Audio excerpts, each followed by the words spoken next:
Have you ever had to give a Coast Guard presentation or training in front of others and felt nervous, anxious, or scared?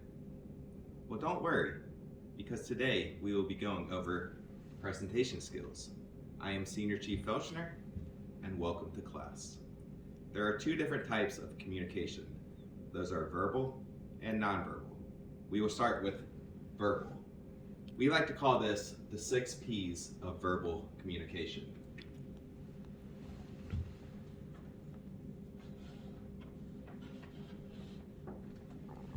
First, we want to think of our projection. We want to think, how big is the classroom?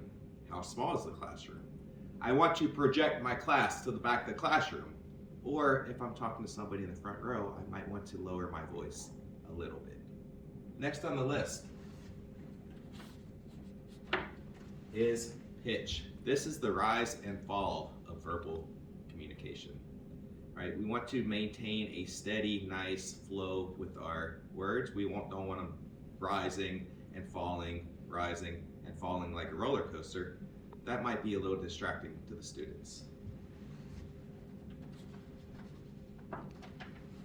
Pace. This is how fast or slow that we may talk. We want to kind of maintain somewhere around the middle. If you ever remember the commercials from the 80s or 90s, the Micro Machine Man, he would go 100 miles per hour and talk so fast, this and that. We want to avoid something like that. We want to also avoid being like Ben Stein and being very monotone all the time. So think about pace. Somewhere in the middle between speedy and slow will suffice.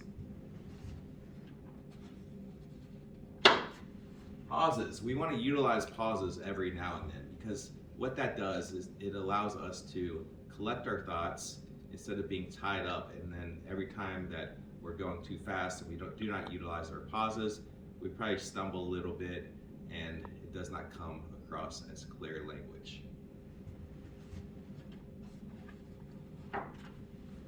Pronunciation. If you remember a cartoon back in the day, King of Hill, there's a character on there, Boomhauer. And Boomhauer, you can't understand a word that Boomhauer is saying.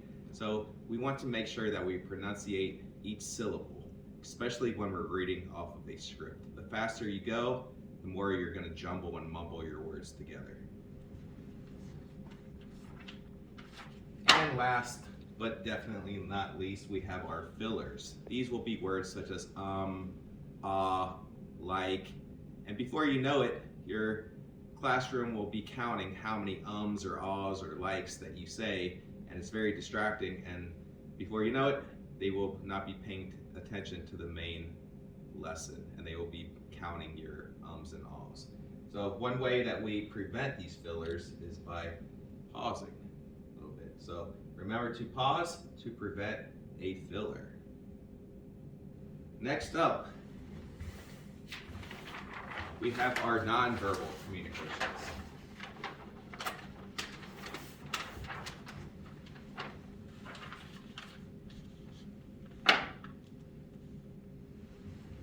So some things we want to think about when we're going over our nonverbals, we want to think about our body language. We want to have an open, clear stance to our audience. Every once in a while, we would like to flash a wrist as a sign of openness. Next up, we have hand gestures. Thinking about being open to the class, we do not want to be closed off and have a little gesture like this. Also, you may be up on stage or podium and you think, what am I supposed to do with my hands? Should I put them in my pockets? No. Should I be going all crazy like this? Probably a little too distracting. One thing I like to do, because next thing you know, if you're going all over the place, you're doing the Macarena, and that's one thing that we don't want to do. So one thing I like to do is like take a little pen, maybe similar color to our uniform, and what I like to do is hold it in this position like this, and what this allows me to do is to center myself. And if I want to point to something such as this poster, I break away and I come back and I'm centered again with the pen. One thing you don't want to do is click your pen. If you're a clicker, then you can just take your hands like this, come together, and you can present. Or I can call on someone in the back of the room, such as Julio. What did you think of that comment? Next up will be facial expressions. Right? Every once in a while, we want to maybe flash a smile.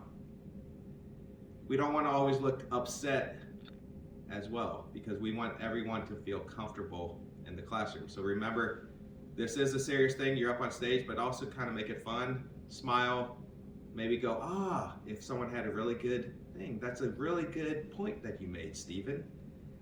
Something like that. And last is eye contact. Right? We want to maintain eye contact throughout the room. One good thing I like to do is scan the room. If eye contact makes you nervous, maybe you can look at someone's forehead, and pretty much they're so far away it looks like you're looking at them right in the eye. One thing you would like to avoid is looking someone dead on and maybe give them that mad dog stare, because that will definitely make that person feel uncomfortable. So remember, don't just tune in and focus on one person. Scan the room, because we want everyone to feel included in our lesson. And ladies and gentlemen, that is the lesson on presentation skills. Once again, I am Senior Chief Felshner, and thank you for your time.